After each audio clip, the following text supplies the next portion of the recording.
Last time out saw our first repeat winner in the form of Shane Wyatt, but despite despite the double victory, he still finds himself behind Robert Hanratty in the points in what is turning out to be one of the most closely contested championships in Sunoco Series history.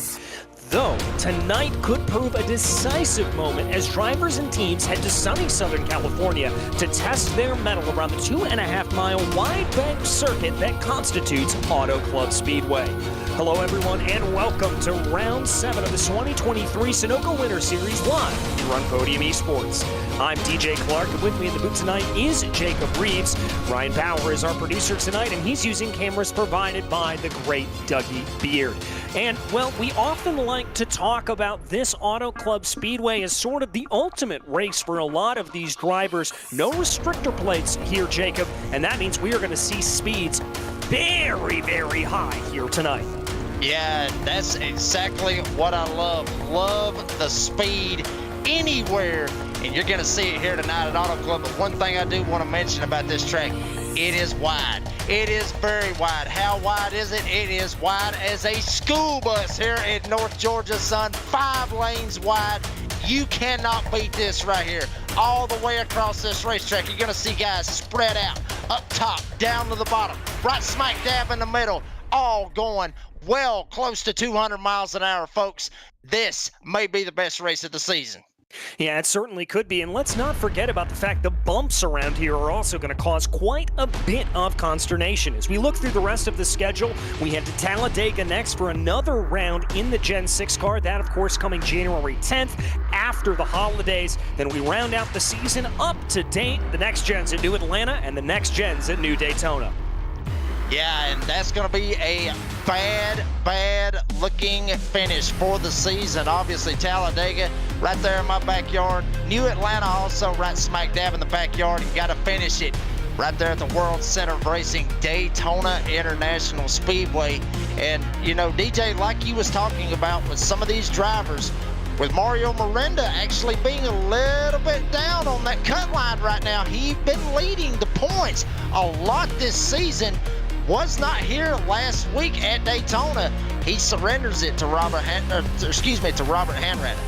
Yeah, he does. Wyatt there, as you can see, with the 2 wins, finds himself in second, only 4 points off. Jonathan Cofield about 6 points back, but a pretty big swing there between them and Richard Swavely. A couple ones that are a little bit curious to see. Alex Huffman, James Kunkel, 2 winners here in the series. They find themselves beyond 20 points down, so they've got some room here to maneuver, but I think another win could certainly hurdle them back up in the standings here. It's still pretty much anybody's game who's here on the top 10. Absolutely, and what a track to actually do it at, DJ, right here. Like I said, 5 lanes wide, got a lot of seams all the way around this, 2-mile racetrack. But also something that you mentioned about this track, we was actually watching them in practice going into turn number 3. It is absolutely hellacious on the driver to be able to go across those bumps. I mean, they're basically going across a huge rock pile every single time they go through there. We literally saw the front end, the left front of the car actually scrubbing and bouncing off the asphalt. You see right there, turns 14 degrees, 2 miles in length. Beautiful Auto Club Speedway. Hate to see this track format go away and it go to a short track, because honestly, I absolutely love this racetrack and everything that it produces. Yeah, I'm right there with you, right in my backyard, and I've got to tell you, I've had the ability, the chance to be able to actually go out and drive this oval circuit, both on the infield road course in my own personal car, as well as take it to the high-banked oval there in a Formula Mazda, and it is absolutely fantastic, and it is a loss for all of racing kind that we have lost this track to time and to a short track. But right now, we've got to be talking about qualifying, and the man to talk about here, Mario Miranda, working his way around, trying to keep momentum up on this first lap that he'll be coming to right now. I've got no question that he's going to dive down low, and this second lap, this will be the money lap for the number 99. And some drivers will actually opt to stay on the top side for that second lap to be able to carry as much speed that they can and try to get the run coming off of turn 2. You're going to see a lot of drivers running it right up against the fence later on this evening, but most drivers will elect to go as low as they possibly can, go all the way down to the white line, the shortest distance around this 2-mile track. And you saw how bumpy it was right there. I mean, you saw the camera angles going into turn 3 all the way down to the bottom. And you're actually going to see him get all the way down to the apron. There he goes, right up against the grass, getting every little bit that he can. Mario Miranda, that is a lap here at Auto Club.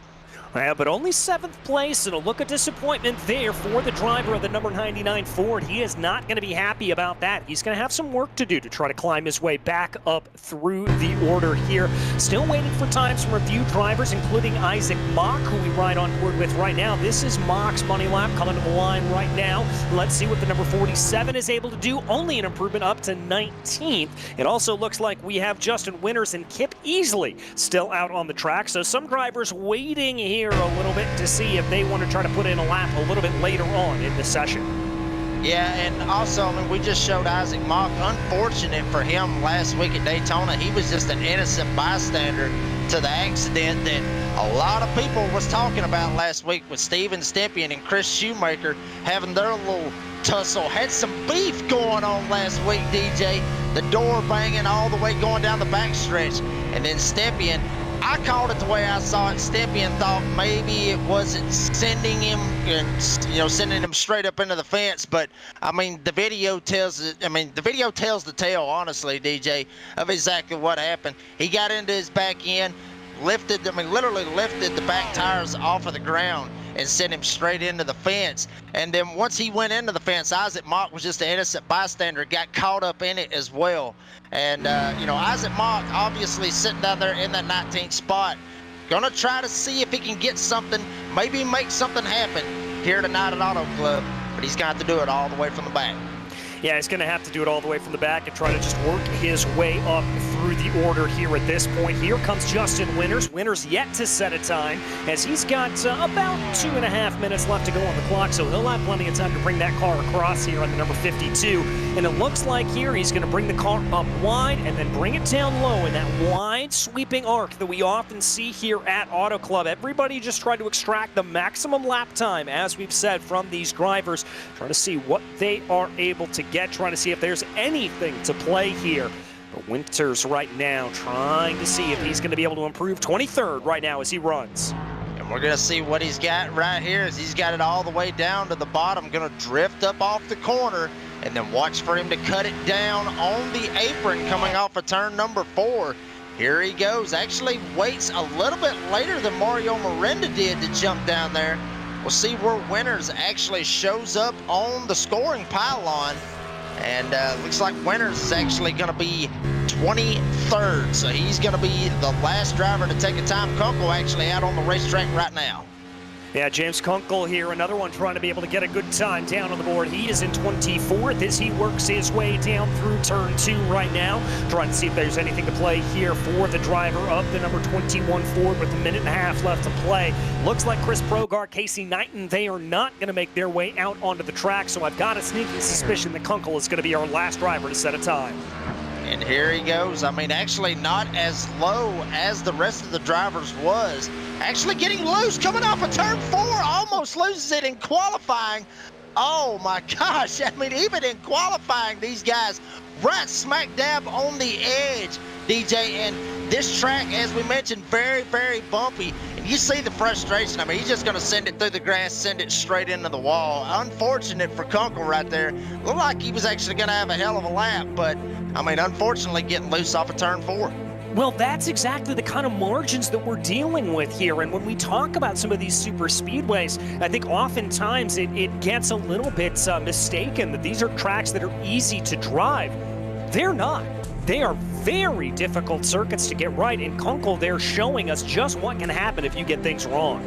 Yeah, I mean, and it's unfortunate for him right there, honestly. I mean, just getting just a tick loose right there coming out of Ford. And that's something that you're going to see out of a lot of these drivers trying to get back into that gas, obviously having to lift, not like it would be at, say, New Atlanta, Daytona, Talladega, where those are super speedways. But this is a super speedway because of the speeds that they can run here. I mean, literally, DJ, and you know this 100%, they had a sign, they used to, have a sign going into turn 1 that actually clocked the miles per hour that these guys was actually running going into turn 1. And the speeds was outrageous. 212, 213 miles an hour. Folks, I'm telling you, that right there, that is heart-stopping speed right there. Well, let's not forget that this circuit actually holds the record for the highest speed ever recorded on a closed circuit in a series that we are unfortunately unable to mention here on the iRacing platform, but I'll let you do the math on what that is. But the highest speed ever recorded, I believe it was upwards of 250 miles an hour. So absolutely remarkable speed here to be able to do that. But we are ready here to get down to the grid, and it is SheriffStrafe.com Racing's Jesse Whittington that's going to lead us to the green. Eddie Smith lining up in P2. Jonathan Cofield will be to the inside of row 1, and then row 2 rather, and then Richard Swavely to the outside of row 2. Austin Shoemaker finds himself in P5 with Alex Huffman for company there in row 3. As we move back into row 4, Mario Miranda only 7th place. We'll have to see if the number 99's got a little bit more in the tank. Shane Wyatt finds himself in P8 as we move back into row 5. It's Chris Shoemaker and Steven Stembian. That's something right there for row number 5. Charles Stevens is going to start 11th. Stephen Harlow will start 12th. Timothy Stubblefield is going to round out with 13th. Josh Lukovitz will start in the 14th spot. Alex Muscarello will be 15th with Dakota Curtis in the number 78. He will start 16th. Justin Irv will start 17th. Robert Hanratty, the point leader coming into tonight. Not a good qualifying run. He will start in the 18th spot. Isaac Mock will start in the 19th spot, and Dustin Reeves rounds out the top 20.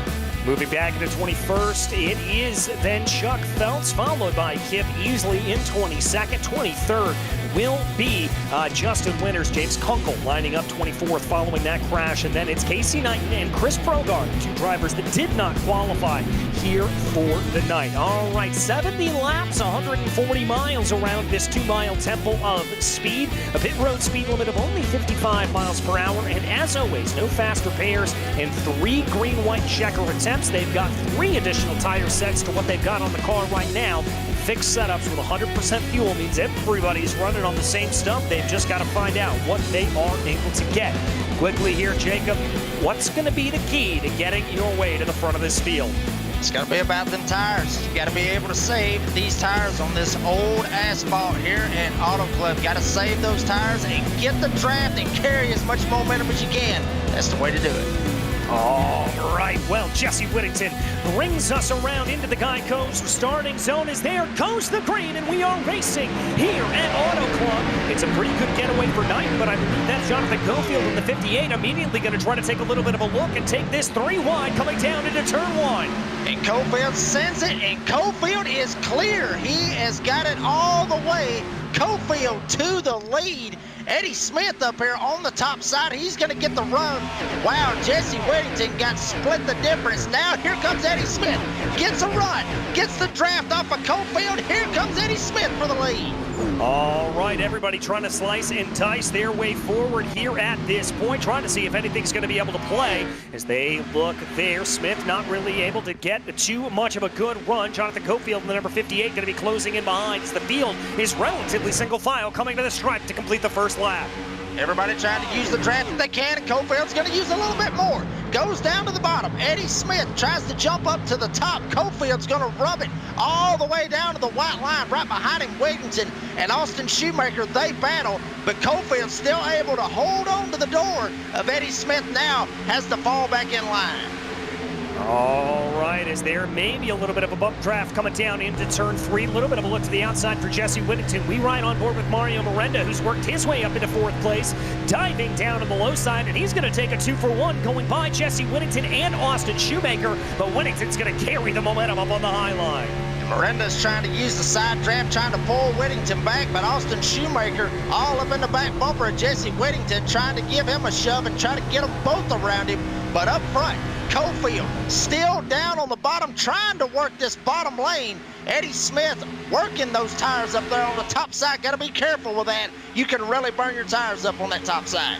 Yeah, and that's the truth there. You've got to be very, very careful. You don't want to use up those tires. You don't want to try to do anything like that because if you do run that high line, it is going to wear out those tires. And that's exactly here at this point what Eddie Smith is doing, really trying to push that high line as much as possible. But they've got to watch out. Whittington and Miranda looking particularly strong here in race trend. He's going to try to push his way ahead from fourth. Here they go. Cofield back down to the bottom. Smith, he's going to run just a little bit lower than right up on the top side, using that seam up there at the top to be able to make that car turn just a little bit. Going to carry the run and get off of turn number 2. Miranda actually has a run, but he thinks different of it. Jumps back in behind Whittington. Everybody holding it single file so far for about the first 10 cars. Yeah, everybody having a lot of restraint here at this point. And I've got to say, I'm pretty surprised by that as they continue to try to get their way around. As they try to work their way in through right now. Cofield starting to get a little bit of a run. Looking. He's going to dive down to the inside. Here comes the move for the lead. Cofield is sending it once again, and he may actually get clear this time. Eddie Smith sends back just a little bit. Cofield sends it, tries to jump up in front of Eddie Smith, but he is there, side by side for the lead, right in the middle of the backstretch here at Auto Club Speedway. And this is exactly the kind of action that you expect to see here from Auto Club. Side-by-side action. Miranda and Whittington holding in behind. Smith and Cofield side-by-side for the lead. But I've got to think here momentum's going to shift back to the number 87 of Cofield. But it looks like Eddie Smith has got the lead coming down into one. He has got it by 9 1/1000ths of a second he had over Cofield. Cofield's actually working this bottom side, trying to save those tires as much as he can. Mario Miranda back there as well, battling with Jesse Whittington. He is clear. Will he jump up and try to get the draft off of Eddie Smith? Yes, he will. So side by side still for the lead. Cofield up here. Miranda's going to take a shot and try to go for second. All right, here comes Miranda in that form. We ride on board Josh Lunkovitz here, who works his way up from P8 right now. He's got the popcorn position on all of this battle. Miranda, by the way, has now got to deal with an attack coming in from Stephen Harlow. As there you can see Lunkovitz. This is really a strategy game here at this point as Eddie Smith moves down to the bottom line trying to prevent anybody from making that attack.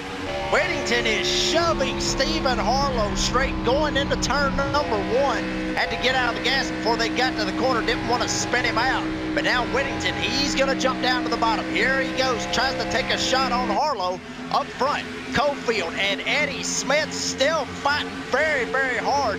Cofield wants to take the lead of this race. Yeah, he certainly does. He wants to try to be able to get his way forward. He wants to try to do anything he can. Here's Stephen Stimpy, and he is the leader of this second pack that's a little bit farther back here at this point. He needs to try to catch back up, otherwise he's going to find himself in a very, very precarious position of not being able to stay in touch with everybody else. Wow, that almost got very, very crazy right there with Miranda. He actually looked 3 wide right there with Cofield and Eddie Smith. Mario Miranda, not here last week, lost a points lead. He wants to try to take the lead here at Auto Club. Jumps up, goes with Eddie Smith, carries the run. Gonna try to lead Cofield out to drive. Miranda make it clear. He is clear, but now Cofield fights hard back on the bottom. And this is what we're talking about here. Cofield doesn't want to give this position up. He is going to hold on to it tooth and nail if he can. Let's just see if he's got the ability to try to do it here at this point, but it looks like momentum's going to favor back to Mario Miranda. And don't look now, but Shane Wyatt, the 2-time winner, moves his way into third. And here comes Whittington. Whittington up the back bumper of Shane Wyatt. Now Miranda's going to jump it down to the bottom. He's going to see if he can take a shot at Eddie Smith and try to do what Jonathan Cofield was not able to do, but no run. He will get right back in behind Eddie Smith. Here comes Shane Wyatt. He's going to get a run. Will he dive it down to the bottom? Everybody holding at bay right now with the top 10. Everybody holding at bay, but it looks like the Embers here are just kind of holding out at the moment. Everybody wants to have a good fight here. Everybody wants to get themselves involved in this fight, but everybody restraining a little bit for the moment, trying to see if they're going to be able to get themselves involved. Now, here comes a move up for third position here as the top 3 go single file. It's going to be Cofield, Whittington, Harlow, and then Lunkovitz there as well. Wow, look at this right here, folks. Every single driver spread out running numerous lanes. That's what we love. But I don't back out of Cofield. We got to spin. One guy hard in the inside wall, and they're piling it up smack dab in the middle of the backstretch. Oh, multiple cars involved there at that point. I think Stubblefield, Kip Easley, Casey Knighton, Justin Winters, and maybe even your points leader, Robert Hanratta, involved in it. That is unfortunate to see right there, especially for Robert Hanratta, who was smack dab in the middle of a hornet's nest as they was coming off of turn number 2. Hanratta actually gets a little bit loose, jumps down into another car and sends him straight into the wall. And there you see Hanratta bouncing around like a pinball in a pinball game all over the place, and drivers coming and trying to make evasive action, and then Hanratta gets slammed again by the 52 of Justin Winters. Holy hell, DJ, what a wreck on the backstretch. Yeah, this is pretty hellacious. We're going to take a look on board here from Steven Stempian as this kind of came place around him. There you can see the smoke in front of Stempy, and Stempy having to take very quick avoiding action. Wow, I'm telling you, that right there, that was a tight hole, and he was able to fit it in there big time right there. But check this out right here. You see Winters. Watch all this happen. He sees the one car go down on and hit the inside wall. Sees smoke. He just locks it down. Everybody else trying to get around, and then unfortunately picked the wrong lane. Slammed straight into Robert Hanratta. Unfortunate for our points leader coming into tonight. Yeah, that's going to be a pretty big blow to him. Both contact to the side and the rear of that number 37 full lock entertainment machine. And it looks like here the majority of the field going to come down into pit lane, including, we missed this in all of the kerfluffle that was going on behind, but Mario Miranda, the number 99, up into the lead of the race. Yep, Mario Miranda was able to sneak around Eddie Smith. Had a little bit of help from Shane White, but it may have looked like Eddie Smith maybe have got out of the gas just a little bit, let him go, because Miranda obviously started in the 7th spot and made it all the way up to the lead. So Eddie Smith, probably knowing that Miranda had a very, very fast Ford right there. And, I think that's exactly what it was. I think Eddie might have got out of the gas and let Miranda by. Long race, 70 laps right here on lap 12.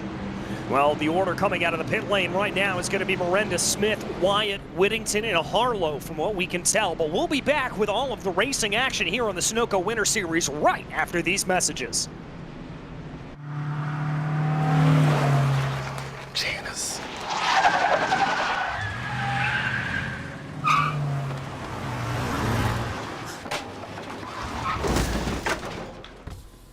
What's up, Doug? Hi, Cheryl. What got into you? At Sunoco, we know how to fuel peak performance. We've been doing it for American racing for over 50 years. Fuel your best. Fuller. Yeah. Needed F-150 for Smith build. Got it. Yesterday. I know. Don't forget my BMW. Gotcha. Check this out. All the major online automotive sites in one place. BMW, done. F-150, done. How's he do it? I can search nationwide, even those classified sites. Auto Tempest, all the cars, one search. That's how I do it.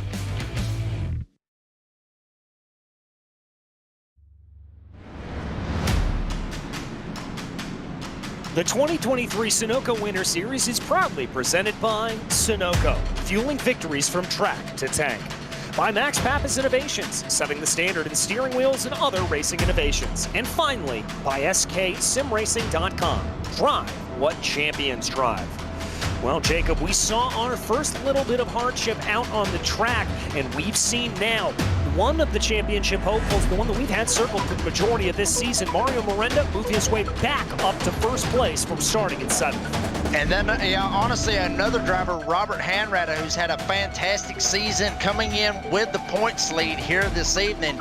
Unfortunately for him, getting caught up in all that melee, all that hell, all that chaos back there in the middle of the backstretch. Unfortunate for him. He's going to be back there at the back. But I'll say this, Timothy Stubblefield, he took a hard hit. I think he's still on pit road, but here we go. Mario Miranda coming off of turn 4 right here. Alex Huffman, he stayed out. Yeah, and interestingly here for Miranda, as he brings his way down to the inside, he is going to be starting on the outside of the circuit here at this point.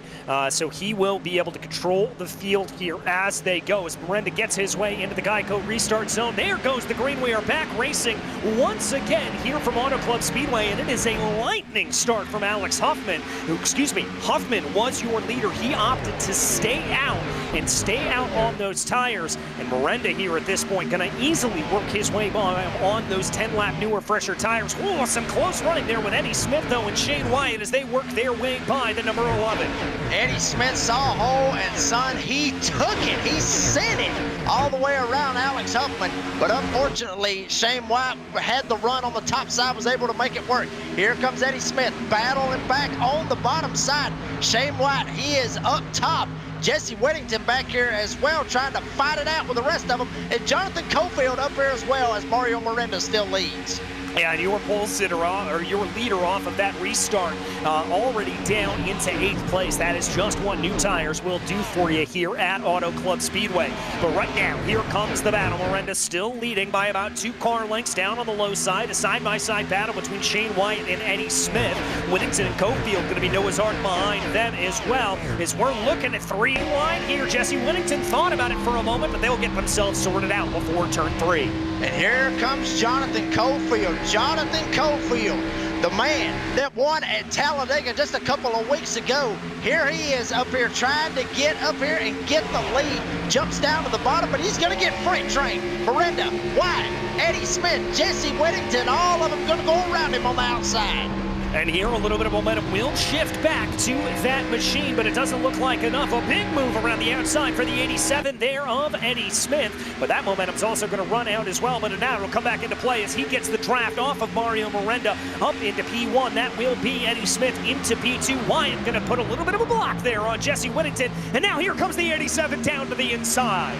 He straight up sent it going into turn 3, and he's going to be able to make it work. Miranda may have to get out of the gas just a little bit because Eddie Smith was going and going and going to get up there. Also, Alex Huffman dropping like a rock right now, going straight through the field. He's all the way back to 17th, DJ. He should have pitted. He should have stopped, got him a bottle of water, got him 4 fresh tires, and filled that sucker up, because he is losing pace with everybody else. Yeah, he certainly is. He just looks out of sorts here at this point, losing lots of time on those older tires. But that's never mind. And the driver's up in the front of the field here at this point, because it's Eddie Smith leading from Mario Miranda. Shane Wyatt taking a little bit of a different line, higher up, and Jonathan Cofield trying to poke his way up into the top 3. Yeah, they are absolutely dogging it out up here at Auto Club, and Eddie Smith, he's going to try to hold on just a little bit. Look at how close. Miranda literally shoving him going into turn 1, trying to maybe make Eddie Smith make just a little bit of a mistake, but it may end up costing Mario Miranda. Here comes Cofield. He fights hard down on the bottom side, but that top lane, DJ, has got so much momentum. It's got so much speed. They're able to make it work. And here comes Whittington, had a run and had to get out of the gas. Yeah, and that's what we're seeing here. It's all about that classic super speedway, that classic oval combination that you've got to be careful and you've got to time your run correctly. Eddie Smith, though, trying to hold on to the lead here at this point as Mario Miranda in that orange and black, number 99, looking pretty feisty down to the inside. He's going to hook up with the 58 of Jonathan Cofield as a big bump from the number 27 of Shane Wyatt will springboard Eddie Smith into the lead. Springboarded him, and now he's going to have to play blocker at this point because Cofield has got clear. He's going to jump up. Wyatt actually gets into the fence a little bit. Cofield trying to figure out which lane he wants to get in. Wyatt shoves Miranda. Miranda may get a run going into 3. He's going to try to take him down on the bottom, and don't look now. Josh Lunkovitz coming up into the picture. 14th all the way up to 6th. He's battling with Jonathan Cofield for that 4th spot. And we've called his name a couple of times here tonight. He's looking pretty strong down on the low line here, but he's now the one getting freight trained. His drivers work their way on by him. Dive to the inside for the number 58 of Jonathan Cofield as he tries to work his way down on through and see if there's anything to play here at this point. That forces Miranda up high. Also up high is the 27 of Shane Wyatt as they work their way around 3 or out of 2. And now down the back straightaway. Cofield tried to get up behind Miranda, but White was there to block the hole, and so is Jesse Whittington up here as well. Right behind him, Stephen Harlow. He's got around Josh Lunkovitz. Right behind them, you got Austin Shoemaker. You got the 21 to James Kunkel, and Chris Shoemaker up here trying to see if he can battle his way to get up inside the top 10. Yeah, Shoemaker doing a good job. He's kind of yo-yoed up and down through the field here at this point, but looking very strong here as he runs. It looks like Miranda's lost a little bit of momentum. We ride on board with Charles Stevens here at this point at 8th position as he tries to be able to gain a little bit more ground. Looking, as everybody sorts themselves out in front. That's going to be Wyatt Whittington and Miranda getting very close to one another. And frankly, luckily they didn't have a collision coming off of turn 2. Yeah, it was absolutely crazy right there to see that, but check it out, Cofield still really wanting to work this bottom side. He is living and breathing that bottom side, trying to make it work, but Stephen Harlow able to get the run. Here comes Mario Miranda, takes a shot around Jesse Whittington. Mario Miranda, he will go up into the 3rd spot and may have a battle for the lead as Shane White gonna send it in on the bottom side of Eddie Smith going into 1. Yeah, he's going to really chuck that car down there as the battle between Wyatt and Smith is only going to be benefiting Mario Miranda here at this point, or so I would imagine, and that's exactly what Miranda thinks. He's going to link up there with the 27 of Shane Wyatt, give him a little bit of a shove coming down the back straightaway here as they go down into turn 3. Let's see if anybody's got anything to play here at this point. Big lead now for Shane Wyatt. Shane White sent it once again, but Eddie Smith gonna try to get a little bit of a run on the top side. White's gonna jump up, make that block. Now Mario Miranda tried to see if he could get around Eddie Smith. Shane White basically hung him out. Miranda jumps up. Here comes Jesse Whittington in the number 94. He's gonna take a shot down on the bottom. Now here comes Eddie Smith back down to the bottom to take a shot at Shane White. All right, they're going to be duking it out there as we ride on board with Jonathan Cofield, currently in 6th place position. He's got his choice of lanes. He chooses to go up high on the number 94 there of Jesse Whittington, and he's going to get a little bit of a how you doing there from behind from the number 33 of Stephen Harlow. It's all coming to play here at Auto Club. Boy, these bump drafts are getting very, very aggressive, DJ. These guys are straight up sending it, and they're sending it into one another. And Mario Miranda's going to send it 3 wide with Eddie Smith and Jonathan Cofield trying to use the draft from Shane White. He's able to get around Cofield. Can he use the draft? Can he get around Eddie Smith? He will. He'll jump up in front of Eddie Smith. Smith tried to go to the bottom and almost got turned by Cofield. Oh, very close quarters racing there at that point. Lucky that there wasn't a bigger coming together, but they are going to keep it clean here at this point as one of the danger points, one of the inflection zones coming off the turn 2. Contact in the back. That's going to be Isaac Mock spinning down to the inside. Isaac Mock, he's going to send it down on the bottom, and he was able to keep it off the wall. No caution, but Isaac Mock, hell of a save going into turn 3. Able to keep it off the wall, but everybody's going to be able to slide by as up front. Miranda trying to help Shane White. Cofield trying to do it all by himself, but to no avail. Miranda going to look to possibly send it going into turn number 1. Let's take a look at the replay here and what happened to Isaac Mock. You can see him try to drift up the track there a little bit, and the number 47 just not able to find the space, makes contact there with the car to the outside, and there you can see just how it went. Let's watch it again here. Keep your eye on that number 47. I'm telling you right now, Isaac Mock, I mean, you see right there, it looked like he tried to jump up and get right there. Basically, he didn't even know Kunkel was there. But I'll say this, his eyes got wide. His heart started pounding. He thought he was going straight into the inside wall. And right now, Mario Miranda, his heart's pounding as well. He's trying to go for the lead, but Shane White has the run on the top side. Wyatt just resolutely holding on to that high line here at this point, and now it looks like Miranda's going to lose a little bit of momentum as Eddie Smith and Stephen Harlow find themselves being able to push up on that high side. But Miranda's going to have a little bit of help here in the form of the number 58 of Jonathan Cofield as they try to sort themselves out. This is the view from out the side here of Miranda. Miranda's basically hung out all by himself. Here comes Harlow. Here comes Josh Lunkovitz in the number 79. He's going to take a shot and try to get up here and get that 4th spot. But up front, White still holding down the lead. Eddie Smith going to send it down on the bottom, maybe looking for the lead coming off of turn 4. But White, who we've seen numerous times, be able to get the run off before, but he ain't going to run this time. Here comes Eddie Smith, side by side, door to door, going into turn 1. All right, this is it. This is for all the marbles. This is what you come out to see here at Auto Club, folks. 3, 4 wide coming down through turn 2. Miranda in the middle going to make it work here at this point, as it does look like momentum's going to shift over on the hard side. Stephen Harlow going to be able to get a little bit of a run, and Miranda left out to dry. I mean, these guys, I mean, they send it down on the bottom, DJ, and then they try to jump back up and try to get back in line. The only way that you can really make a pass is send it and then basically pull a crossover and try to slide up as Miranda gets into Harlow. Harlow almost gets into the fence. Miranda and Harlow able to save it. Cofield now going to jump over here and give Mario Miranda a shove. Lukovic's going to try to give him a shove. Top 6 drivers basically in pace formation as they go into one. All side by side, Noah Zarkant's marching however you want to describe it. That's what we've got here at Auto Club. As still Eddie Smith and Shane Wyatt holding off. Stephen Harlow going to get slid in front of there by Miranda. And a pretty aggressive move, it has to be said. But he's going to be able to find that out as here comes the bumps coming down into turn 3. And that's going to propel Shane Wyatt forward. And Harlow actually sent Miranda straight into Shane Wyatt. They basically sent each other all the way around. And check this out. You see a lot of battling back here. Wow, Jesse Whittington smack dab in the middle of this, trying to see if he can work the top side. Cofield still trying to find a hole on the top side. Everybody lining up on the top side as Cofield is getting sent straight to the bag. Yes, he is, but is anybody going to be able to hold out to it here? Is Cofield going to be able to regain that momentum a little bit farther on? We will have to wait and see. Still plenty of time here. Oh, big move down to the inside. That's the 58 of Cofield getting a little bit squirrely coming off the line. Harlow is going to get sent, and he's going to get sent down to Eddie Smith. Big pile up. Stephen Harlow goes around, spinning all over the place. Everybody else able to get around him. But Stephen Harlow, I mean, DJ, it was bound to happen with all the hard racing, with all the bumping, with all the door banging going on. It was bound to happen for somebody to end up getting spun out. Yeah, I've got to agree with you there on that. It was just a matter of time. Let's watch this again. Again, this looks like a relatively single car incident here for Stephen Harlow, but just ping, pong, boom, there it goes. And a little bit of ping pong, but is Harlow the only one that spun around?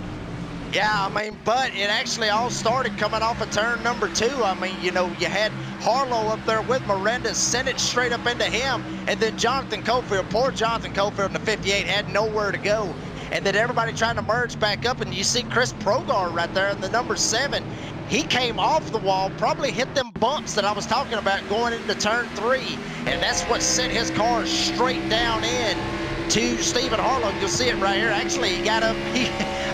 Harlow didn't give him a whole lot of room right there, folks. We'll just say that. Progar actually bounced it off the fence, came down, hit Harlow. Harlow spins around. Thankfully, nobody else was involved.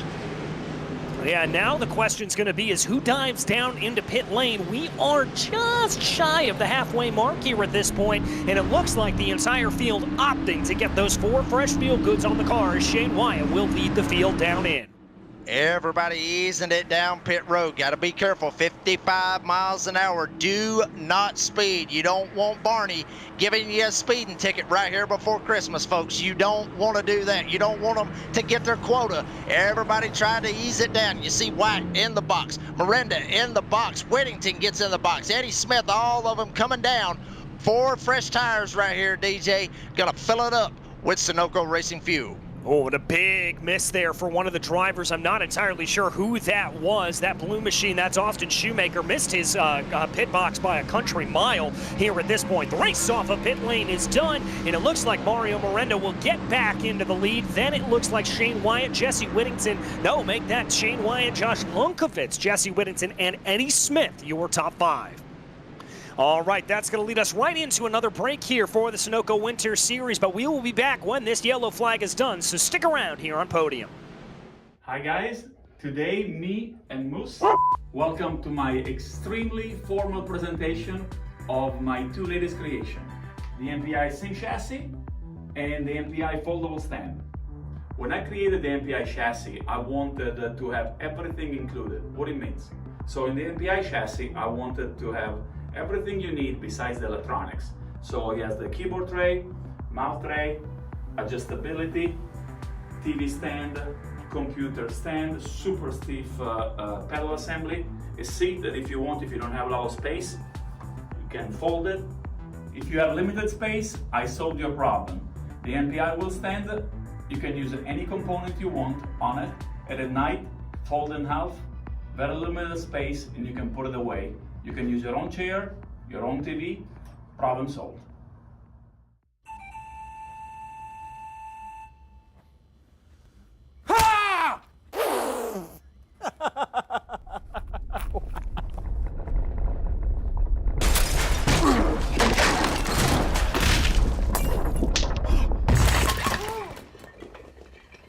What got into you?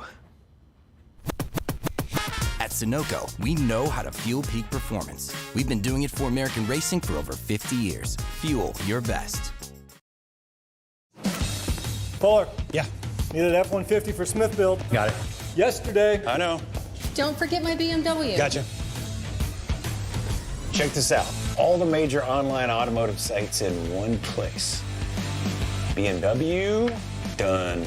F-150, done. How's he do it? I can search nationwide, even those classified sites. Auto Tempest, all the cars, one search. That's how I do it.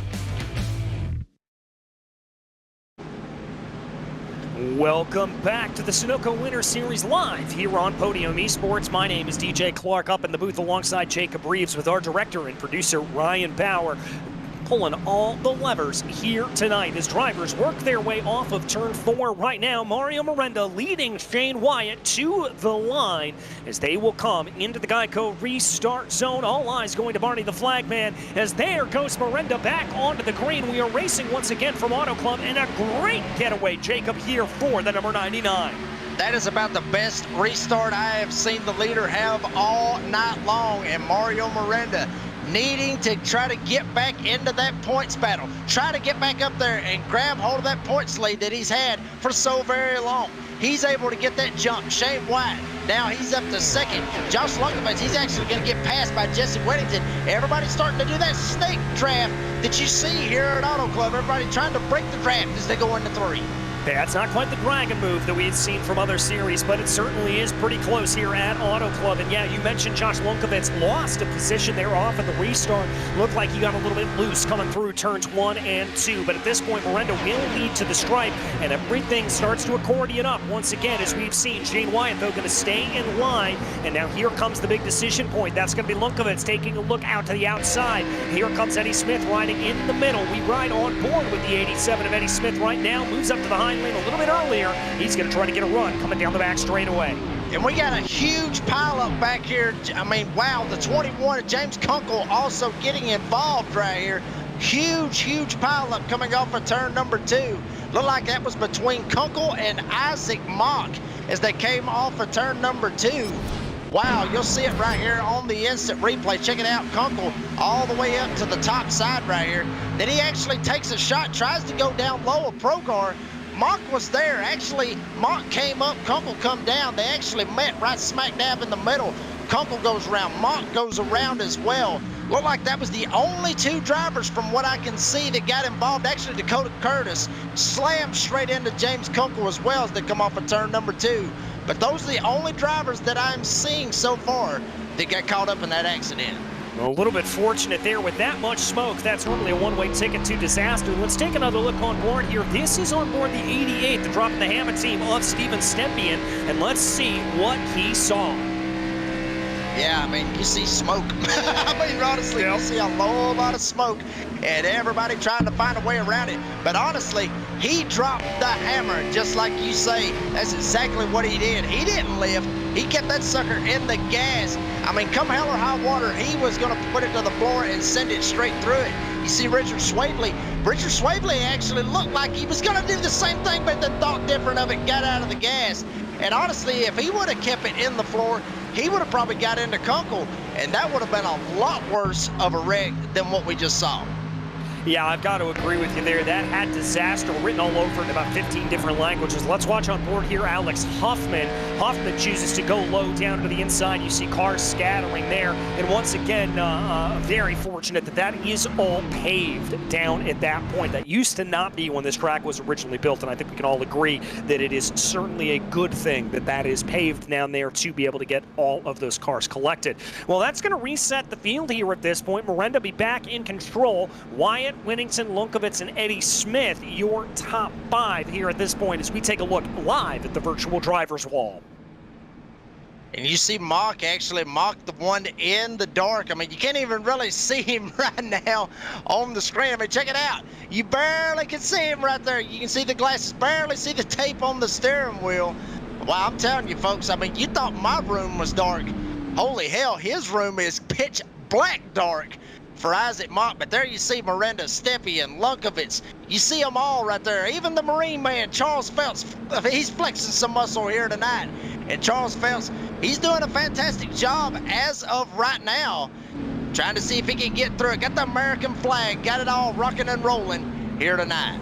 Yeah, that he certainly does. And Chuck Phelps always one to bring out the muscles here. It has to be said. Always love to be able to see his driver camera. Currently down in 19th at the moment, but he'll be looking to try to gain a little bit more back. Now, we expect lights to go out on the safety car this time by. At least that's what we expect to happen. Sometimes we do get a little bit surprised up here in the booth, but here as they come back around through the D-Oval here at this point.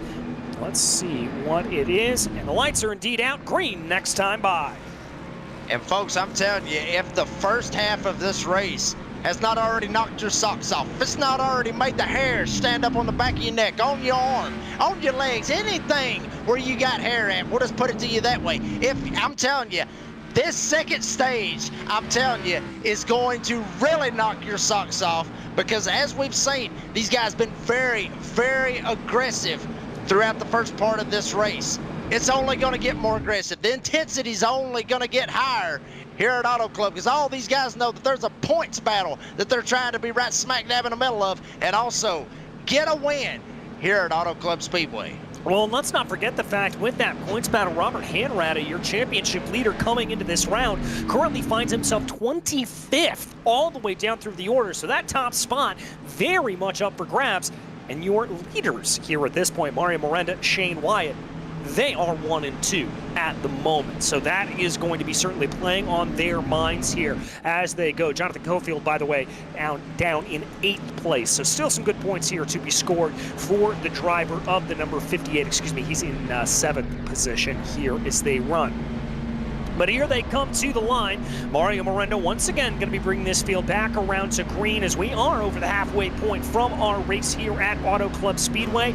Pace car peels off down into pit lane, giving control of the field over to the number 99 machine as they re-enter into the go restart zone. And Miranda once again gets on the loud pedal and takes it away here at this point. He's going to get about a car length lead over Shane Wyatt. And I've got to say, it's Jesse Whittington who may not look too bad down on that low side. Whittington takes a shot, but here comes a man we haven't talked about all night. Alex Muscarella in the number 48 sends it down on the bottom. He's right smack dab in front of Eddie Smith. Josh Lunkovitz up there as well as Jonathan Cofield. Whittington almost turns Shane White, trying to use as much side draft as he can. He actually used enough, pulled Shane White back just a little bit. Here comes Whittington, sends it down, but to no avail. And don't look now, 79, Josh Lunkovitz taking a shot to the outside. Yeah, Lunkovitz here looking very, very strong. He was a little bit squirrely off of the last restart, but now he's going to be able to make the pass here on the number 30, or the 94, rather, of Jesse Whittington. Whittington getting left in the duds, and there you can see Lunkovitz thought for a second about trying to make this 3 wide down into 2. Miranda going to be passed like he's standing still, as the lead is now Wyatt, Lunkovitz, Miranda. Lunkovitz trying to hold on, but he's going to get maybe stuck 3 wide as Cofield thought about it. But Lunkovitz all the way to the top. Cofield's going to actually jump back in line, get right in behind Mario Miranda. Here comes Eddie Smith in the 87. Everybody chasing Shane White, who's got 2 wins on the season, trying to look for 3 here tonight. Yeah, he's trying to be able to bring that tally back up, and here he goes. Lunkovitz, though, who we ride on board with, sitting pretty right now, as he does have to worry about Mario Miranda down on his low side, but it doesn't look like it's going to be too much concern to him, although Miranda does have the 58 of Jonathan Cofield linking up with him here at this point, but it looks like they're going to be covered off by that 79 of Lunkovitz, but Miranda still finding grip down on the low. Oh, contact in the back! Huge pile up back in the back. Oh, wow, Justin Erb, one of those drivers, also getting involved. You see everybody scampering. Chris Shoemaker, one of the drivers, also involved. Looks like Austin Shoemaker also involved. Both the Shoemakers getting took out right here, basically at Auto Club. Check it out right here on the instant replay. You see Justin right here on the top.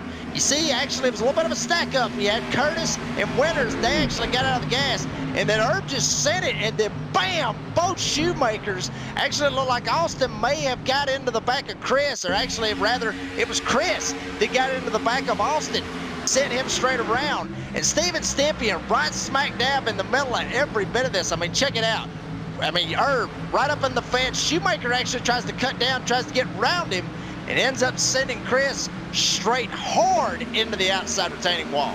Yeah, that's a very, very hefty impact here. And remember, probably 200+ miles an hour here at this point. Let's take a ride on board Richard Swavely, who had a front row position for all of this here as they go. There you can see that initial contact into the wall, and there's the contact with the two Shoemakers, and just zip it off like a zip line there at that point into the outside. Yeah, that was a hellacious hit right there that Chris Shoemaker took right there. I'm sure that the chat, I guess you could say, over Christmas is not going to be too happy with both of those guys right there. I'm sure they're both going to be very, very upset about that. But looks like we got Richard Swavely up here, DJ. We do indeed. Richard, not the best run here for you, running in 16th, and it looks like trying to decide if you're going to come back down to the pit lane. How you feeling? Yeah, you know, I'm doing all right. I feel like I've passed half the field twice. We can start up front, then had the issue on the back straightaway with a couple guys, and then made it back up to about the top 10, and had another issue coming off of 2, and now I'm kind of weaseling my way back. So it's been up and down. I mean, but in terms of the racing out here, Doug, it looks like it's pretty feisty. Are you having to change your way you're driving a little bit to counter that, or is it pretty much business as usual? Not really. It's with this track, especially with the new dynamic track stuff, the lines are kind of moving around. I know when I usually race here, I try to keep my nose out of the main herd of traffic just to keep a little bit of more air on my nose, but it's kind of part and parcel with how it usually goes. I think being the super speedway series, I think we've lost a little drifting out of the corners. I think the little guys are getting a little confused on that again, but we're learning a little bit. Well, and I've got to ask you, do you need to change underwear? Because on that last incident that we saw, it looked like it was pretty close for you. you know, Steve Grissom, the old NASCAR driver back in the day, he said the way he dodges wrecks is he aims for the smoke, because 9 times out of 10 the car's not there when you get through it. And well, that one, that didn't work out. I had to hop on my binders pretty good and not get in the kunkel there. Well, glad you got through, my friend. We'll let you get back to racing, but thanks for jumping into the booth and talking with us tonight. All right, thank you. All right, so there you see a little bit, Jacob, a little bit of that conversation of, you know, how to kind of deal with this. And, of course, something we didn't talk about, the oval refresh being brought out in iRacing, certainly changing the way that a lot of these drivers have to approach racing as a whole. Yeah, I mean, they honestly do. I mean, you know, with that, you know, in mind, I mean, you know, they just got to do what they got to do. I mean, you know, iRacing changes so much, DJ. I mean, you know, you see it all the time. I'm sure everybody sees it with so many, you know, updates. It blows my mind that, you know, there's so many updates within iRacing that just completely changes, you know, what you could have done the day before. You may find something that sticks, something that you're able to implement, say here at Auto Club or you know, hell, anywhere, Dover, it doesn't matter. But out of nowhere, you got to update, and then all of a sudden the car it doesn't drive right. I mean, you know, it could be a setup, it could be a driving line, what have you. I mean, that's just how it is, but that's just things that us, you know, announcers and also the drivers also, they got to adapt to it, but they do a fantastic job on the fly. Yeah, they certainly do. And let's be clear, those updates that are being brought are always in order to create a better sense of realism on the sim. It's not just sort of updates for update's sake. It really is pretty remarkable what the iRacing service is here to do. But what they are here to do ultimately is go racing, and that's what we're about to do back here again at Auto Club, as there goes the green flag, and that's going to be a good getaway there for Shane Wyatt. Leads the field around. Mario Miranda, who we ride on board with, rides in 4th place, a little bit bogged down behind Lomkowitz here as they try to go. They'll be side by side coming down through the corner, giving Shane Wyatt the 3rd line, able to dive down low. And Eddie Smith just about lost it coming off of turn 2. I mean, he actually got down and hit the white line. Not exactly what you want to do going into turn 1 and 2. You can try it 3 and 4. Sometimes it works. But looks like Lomkowitz, he may end up going all the way down there. But he's going to keep it right smack dab on the inside line. Eddie Smith trying to hold it down in that middle now top lane. Here comes Mario Miranda and Shane White playing blocker, trying to figure out which lane he wants to block. Yeah, trying to figure it out. Looks like he's going to hold down in the lone lane. Now going to drift back up high here, and that could open up a little bit of a door for the 87 of Eddie Smith, but Smith has to jump on the binders as a shove from Miranda gives him just a little bit too much momentum going down into turn 1. Now the number 79 of Lunkovich trying to work down to the inside of Wyatt. Behind them, Cofield, Miranda, Stevens, Whittington, all trying to sort themselves out for that final podium position here as they run. Looks like the high lane's got the momentum here, though, as they go into 3. And another driver that we haven't talked about, 84, Charles Stevens up here, smack dab in the middle of this. He's all the way up to the top side. Now he's in a 3-wide battle with Muscarella and Stippian, who you're riding on board with right now. But wow, I mean, great drive for Charles Stevens up here to get inside the top 10. But Shane White has got a rear view mirror full of that fast Pro Shops car right behind him, Eddie Smith, and Miranda trying to go a little bit higher, and he's actually going to get to the right rear quarter panel of Eddie Smith. He's going to get it, and he's going to get the run as we look out the side here of Eddie Smith's car. There goes Miranda sliding in, but we've got contact behind. That's Lunkovich up into the wall. Lunkovich in the fence, and the whole field is piling in. Holy hell, Charles Stevens also getting involved. Looks like that's Richard Swavely, just talked to him a second ago. He is involved in this. You see Josh Lunkovich, he is lost for words, just like I am, honestly, DJ. Unfortunate for Josh Lunkovich getting caught up in this accident. Yeah, I'm not entirely sure what happened there. We're going to have to go back and look at the replay. Oh, looks like the 79 machine there of Lunkovich trying to make a turn, coming down into the line, and I think there was some miscommunication and a car potentially in the way when he tried to move up. Yeah, and then everybody else trying to get around. You see Dakota Curtis. Steven Stippian, watch Steven Stippian. I mean, he had absolutely nowhere to go. Curtis comes down, cleans him out. You see Harlow in the middle of it. Basically a big one over in turn 3 here at Auto Club. But, I mean, just that last second decision, if he would have cut right, maybe about a second faster, he would have been able to pull it off. It ends up being a huge pileup. You see Curtis send straight into Steven Stippian. There goes Swavely. Harlow also getting around. Swavely gets massive back end damage, but unfortunate for just a late time move out of Josh Lunkovich that a lot of drivers get piled up. Yeah, let's take a ride on board here. The 52, the independent driver of Justin Winters. There you see the smoke firing off in front into the back of Casey Knighton, and he's going to be able to get out of that. Barely makes it through, and then just a little love tap at the end is going to send that 52 around, and he's going to take a little bit of a backwards run. It's got to be a subprime position to be able to watch a race from there at that point, but I think he's able to avoid some pretty heavy damage there. Yeah, I mean, shades of Kyle Busch right there, honestly, just letting it ride, going backwards. Unfortunate for Justin. I mean, you saw it right there. Looked like he almost had it. He damn near had it cleared going through, and then just unfortunately gets tagged in the back end, gets sent around. But we got some guys down on pit road. Looks like the top 5 drivers, Shane White, Eddie Smith, Chris Brogard, Mario Miranda, and Kip Easley. Actually, that's Kip Easley and Austin Shoemaker, excuse me. Those 5 drivers staying on the racetrack. Yeah, they're going to stay out here at this point. Everybody else coming down in for a 4-tire stop.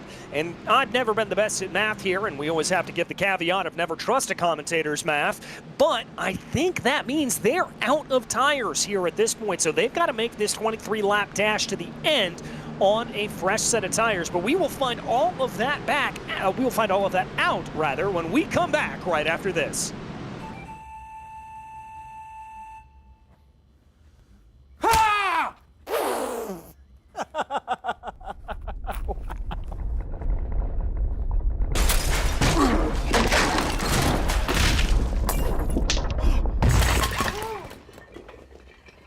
What got into you?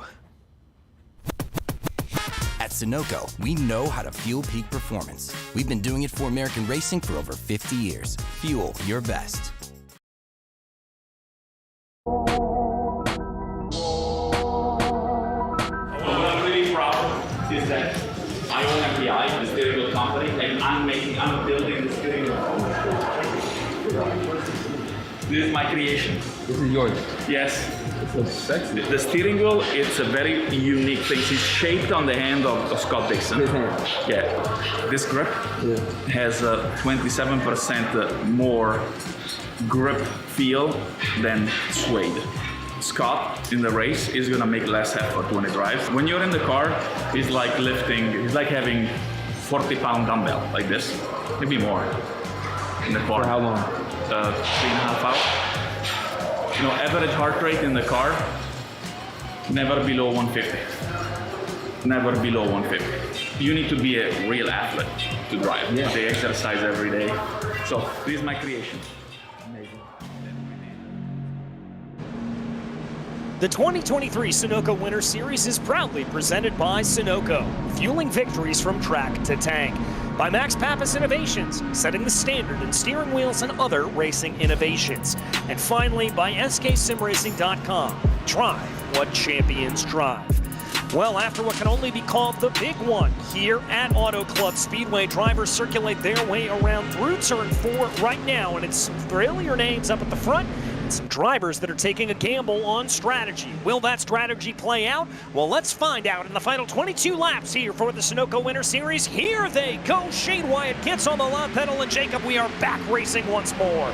In shades of Darrell Waltrip, boogity, boogity, boogity once again here at Auto Club. 21 laps to go. Shane Wyatt able to get the huge jump that he needs. Eddie Smith trying to hold it as well right in that second spot. Progar is sitting in third. Here comes Austin Shoemaker, 3 wide for fourth. Here comes Mario Miranda in the number 9 and the number 99. He's going to get a little bit of a help from Alex Muscarella in the 48, and here comes Jesse Whittington as Eddie Smith has seen enough. Here he goes down to the bottom side. Yeah, Smith a little bit scared off the line there, I have to think, but here's one of the drivers that opted to stay out. This is Chris Procar fighting for third right now in the number 7 machine. He gets a little bit of a bump from Mario Miranda as they come across the start-finish stripe. Miranda now getting a bump from Alex Muscarella. That's a name we haven't called a whole lot here tonight. Miranda gets some good momentum coming down, and there we've got a car spinning around once again. That's Jesse Whittington. Huge, huge pileup. Stephen Harlow also getting involved with Robert Hanratta in the number 37, or points later coming into the night. He also gets involved. This night goes from bad to worse for Robert Hanratta. Check it out right here on the instant replay. You see it right there. You see Whittington right there in the number 94. See everybody just trying to find a way to get up on the top side. It actually looked like Muscarella checked up just a little bit too hard.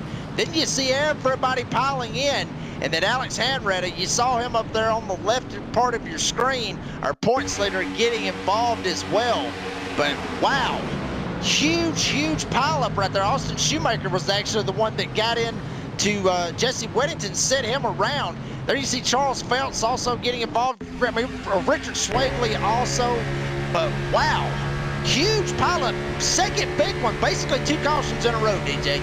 Yeah, pretty much 2 cautions in a row, and just all these drivers getting spun around there. There you can see that initial impact that caused the drivers to be able to spin and run into that problem as they tried to sort themselves out. As you said, just a little bit of a bad checkup, a little bit of a bad run there for them, and I think that was exactly what caused it all to happen. And it looks like here we've got our 3rd DNF of the day, the first one being Timothy Stubblefield, then Chuck Phelps, Alex Huffman, now the latest to take that DNF.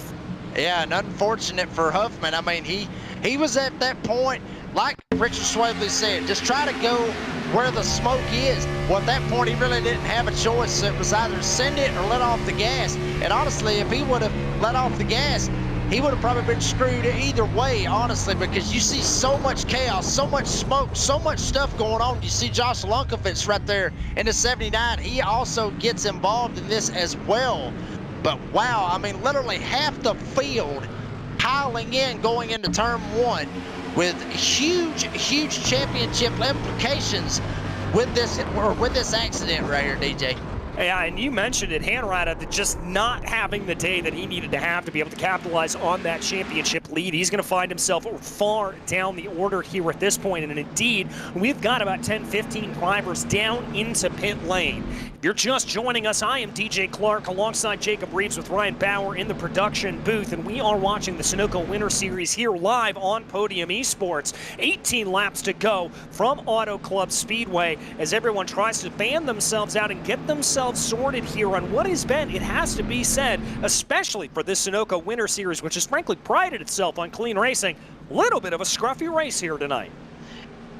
I mean, honestly, I think it's got a lot to do with just the aggressive stuff that's going on. And we're going to actually talk to Chris Progar right now, sitting in third. And Chris started 26th, literally dead last on the field.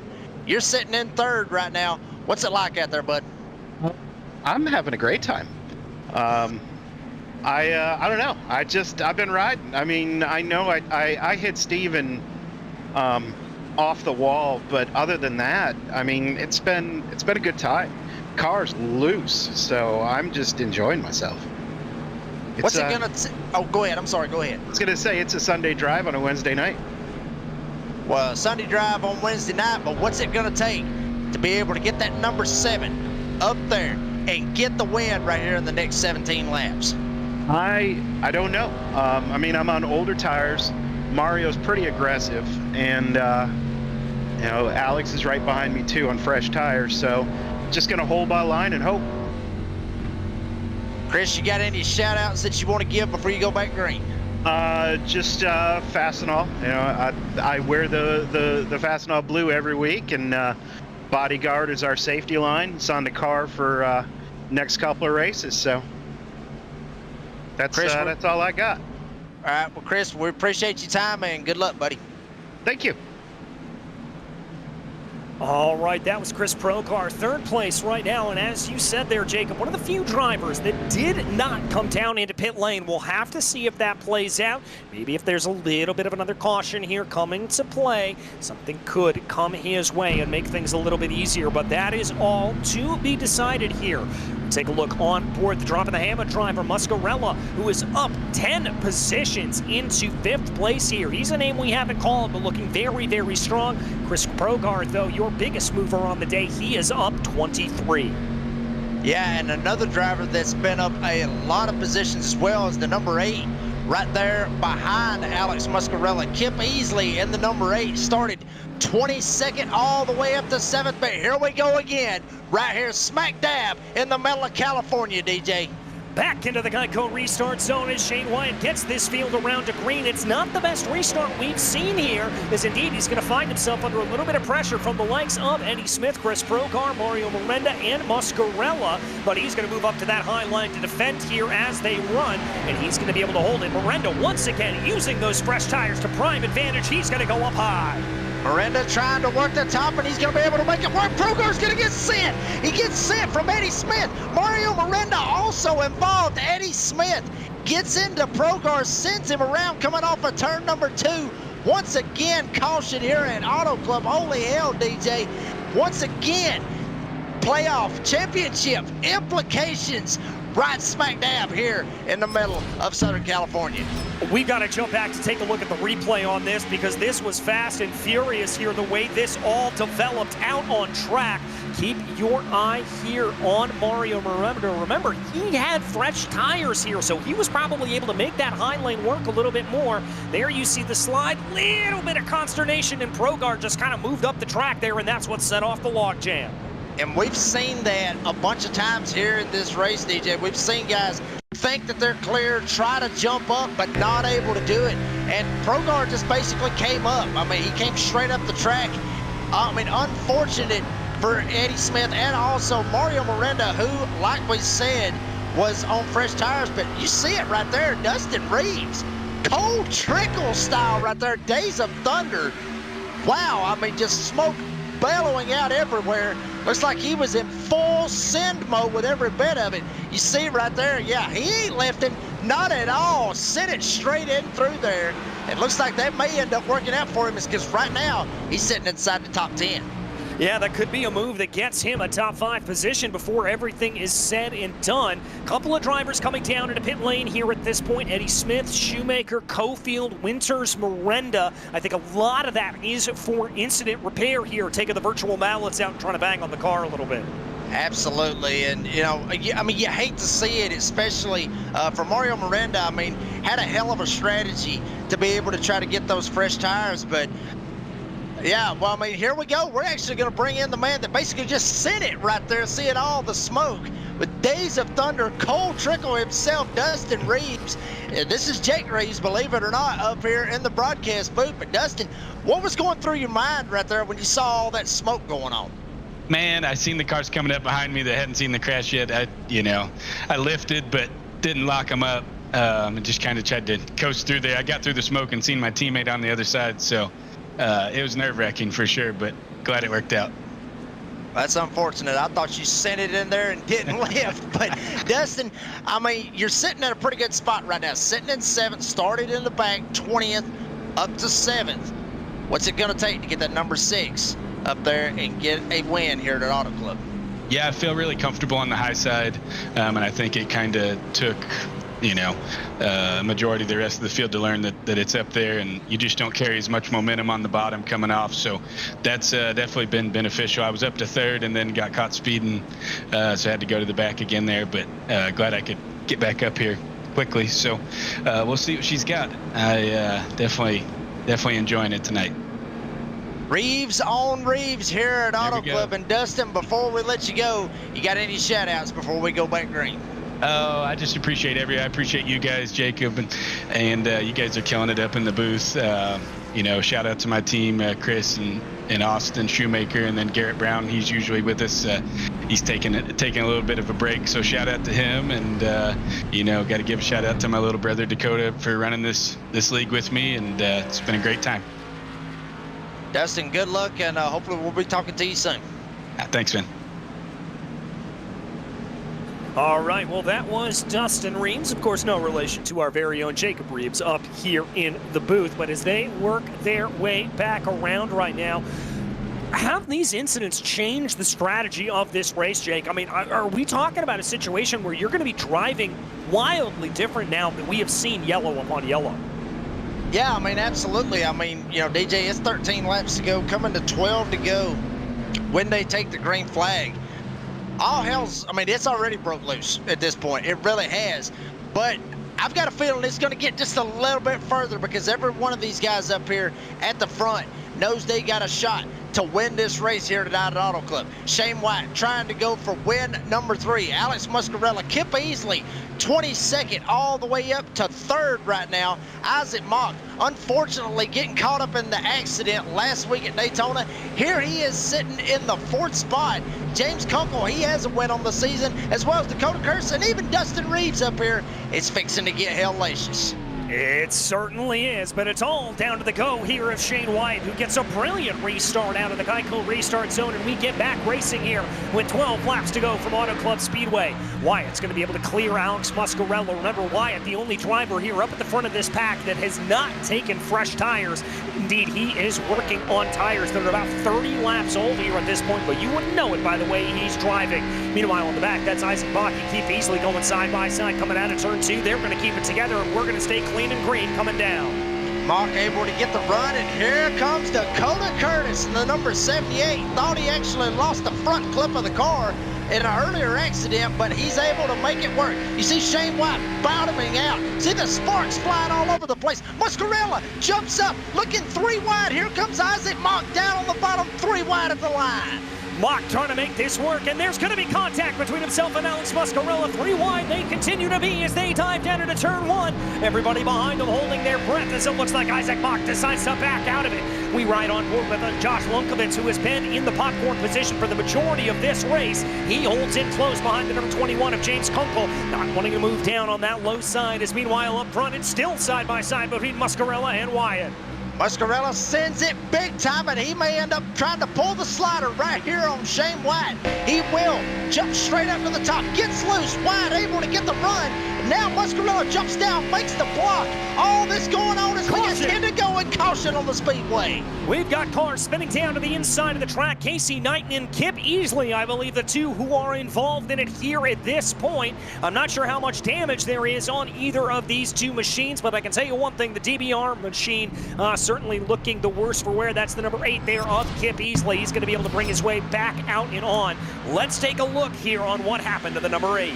I mean, you see it right there, Isaac Mock. I mean, he tried to make a hole. Basically, it was there. He was able to jump up and try to make that block.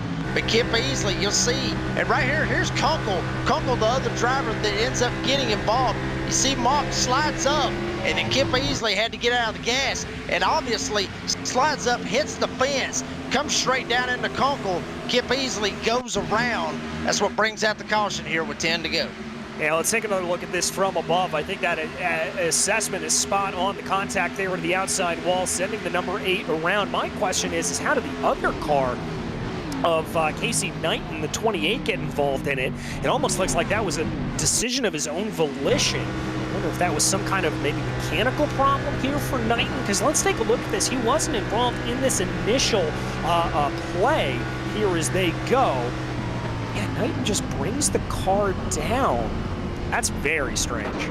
Yeah, that's very, very strange. I mean, he just basically went all the way from the track and went all the way down to the grass. I mean, he literally had everything missed. I mean, he wasn't going to be able to hit nothing, and then he ends up just going straight down into the grass. Very, very curious about that call right there, DJ, of why he did that. I'm not so sure.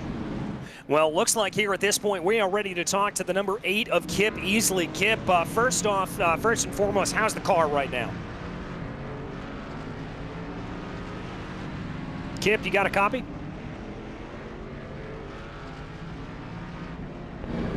All right, it sounds like, unfortunately, we don't have the number 8 of Kip Easley here at this point. Unfortunately, I would have loved to talk to him there, but yeah, I think the biggest strangeness out of that was Knighton in that number 28. He did come down into pit road. All right, let's go ahead here as we still have another lap under caution. We're going to talk to Alex Muscarella in the number 48.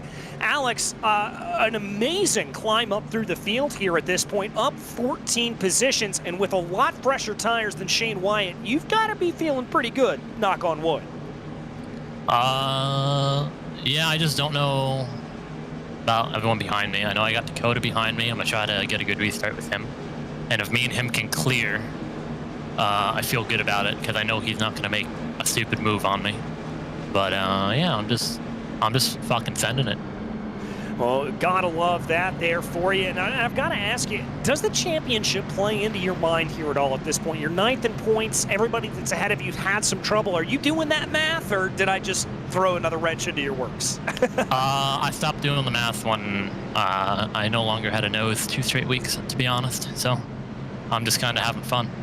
All right, well, having fun and tearing it up. We wish you all the luck in the world, Alex, and good luck on this restart. Thank you. All right, that is Alex Muscarella. And again, apologies for the language. One of the things here of sim racing is we do talk to the drivers right in the heat of battle.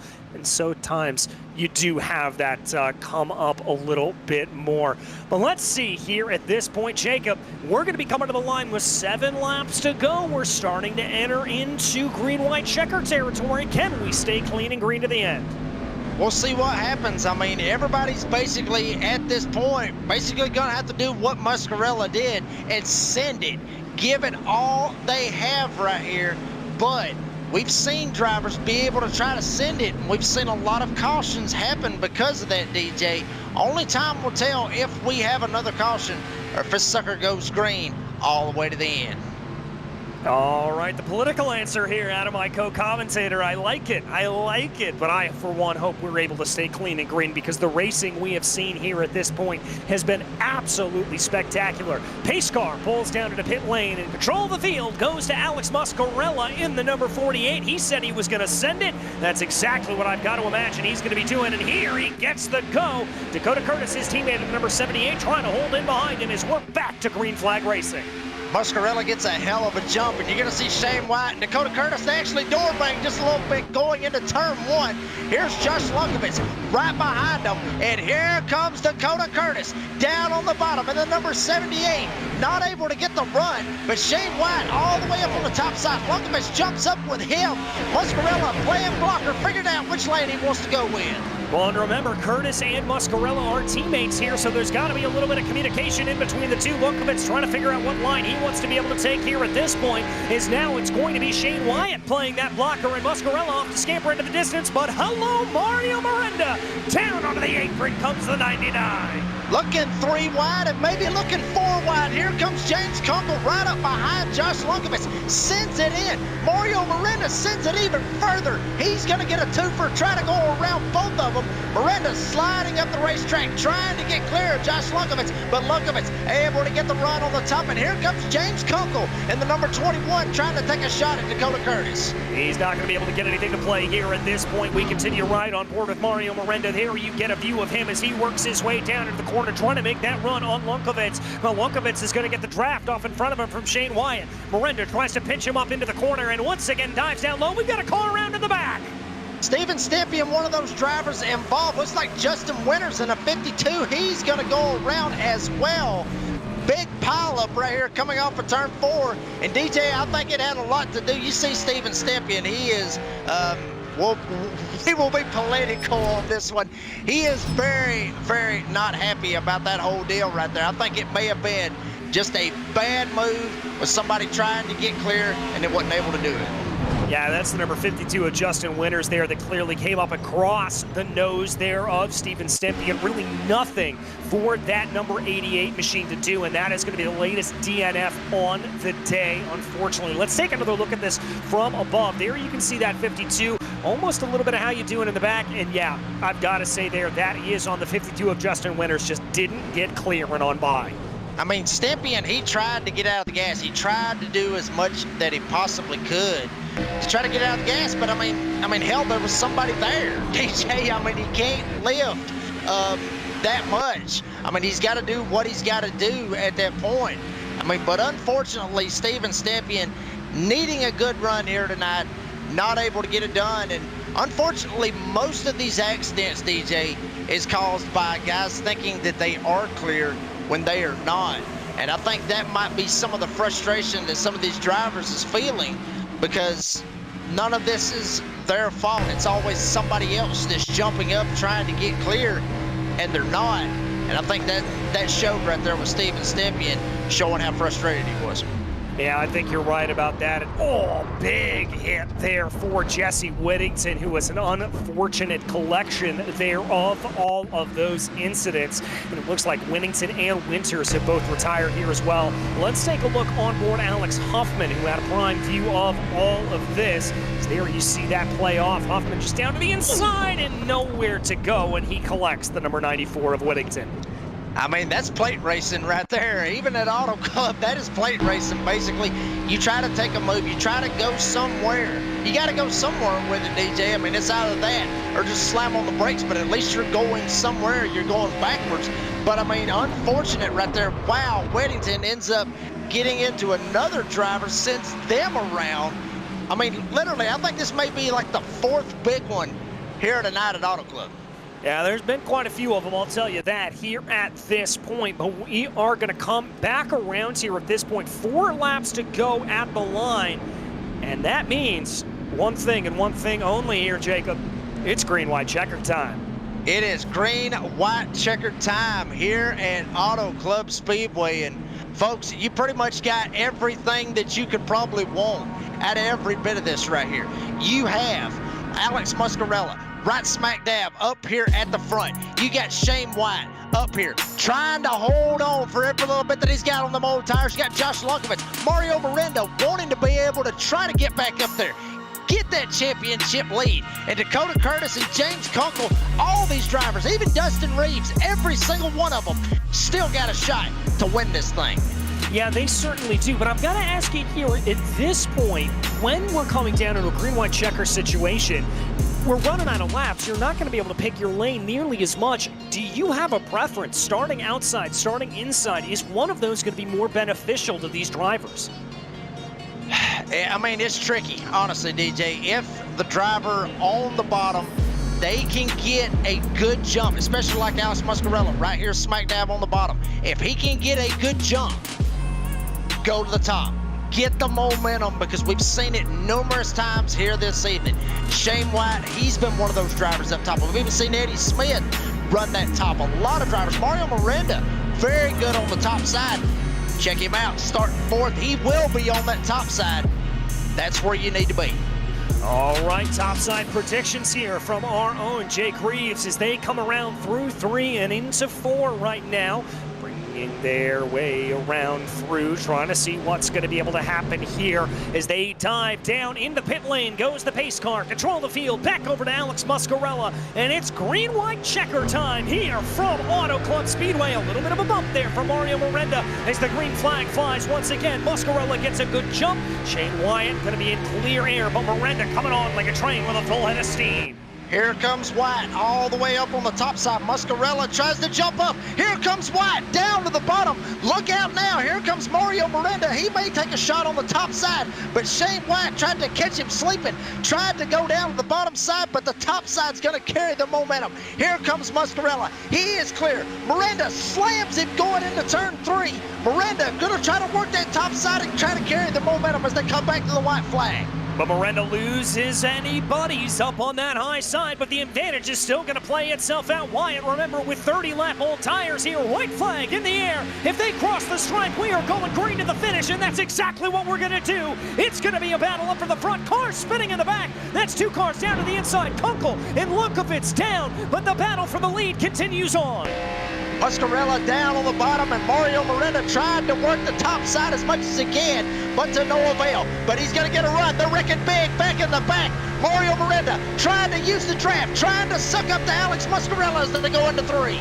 Here he comes. Oh, Miranda gives him the bumper there, but somehow Muscarella is able to hold on to it. Is that too much for Mario Miranda to be able to hold on to? They're going to come to the line. Here comes the draft into play. I don't think Miranda has it. Indeed, he doesn't. It's Muscarella at the line. Muscarella, hell of a race, and being able to take down Mario Miranda here at Auto Club. Shane White will finish in the 3rd spot. Justin Erb gets 4th, and Jonathan Cofield rounds out the top 5. Had a lot of wrecks go on in that last lap, but no caution for every bit of it. You see it right there, Mario Miranda. This is what disappointment looks like. Mario Miranda obviously very, very upset. Wanted to get the win here at Auto Club, but unfortunately not for him. But Alex Muscarella sending it at Auto Club. 48 gets the win. Yeah, certainly does. An inspired drive here from Alex Muscarella, who we had the chance to talk to not too long ago. These cars having a little bit of fun coming down into the pit lane and missing things out a little bit, but it is time for a little bit of a celebration for the number 48 machine as he's going to bring that car right to the stripe, and just so happens to be a lovely little bit of painted asphalt to be able to spin some donuts here for the number 48 as we present to you tonight's Sunoco winning moment. More high-powered performance racing engines rely on Sunoco race fuels than all others combined. For over 50 years, Sunoco has been fueling top race car drivers around the world with high-quality performance fuels they can trust to power them to the checkered flag. Sunoco, fueling victories from track to tank. And no victory will be sweeter here than that for Alex Muscarella, who brings the car into victory lane right now. The drop in the hammer driver still doing burnouts here. An inspired win for the number 48 machine.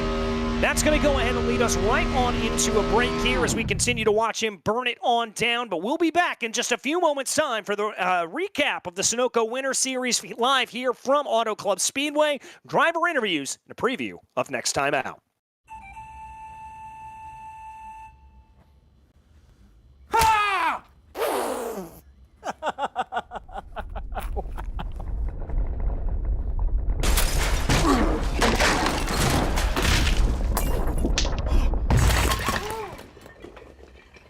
What got into you? At Sunoco, we know how to fuel peak performance. We've been doing it for American racing for over 50 years. Fuel your best.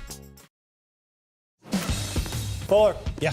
Needed F-150 for Smith build. Got it. Yesterday. I know. Don't forget my BMW. Gotcha. Check this out. All the major online automotive sites in one place. BMW, done. F-150, done. How's he do it? I can search nationwide, even those classified sites. Auto Tempest, all the cars, one search. That's how I do it.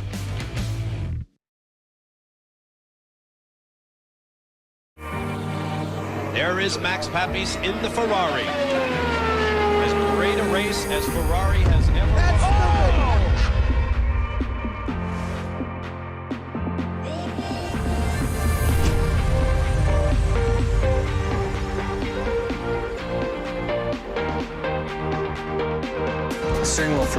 always been a sensitive spot. You know, there's a whole experience there that we're all trying to refine. Max Pappas, he asked me one day, he says, what can I do at a wheel? I said, well, with the new...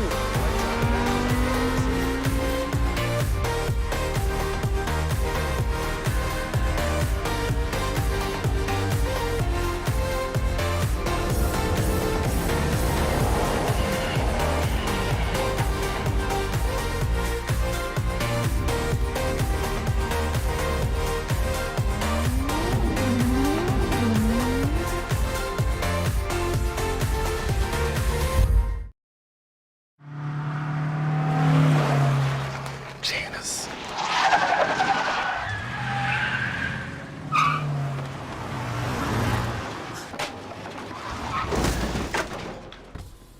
What's up, Doug? Hi, Cheryl. What got into you?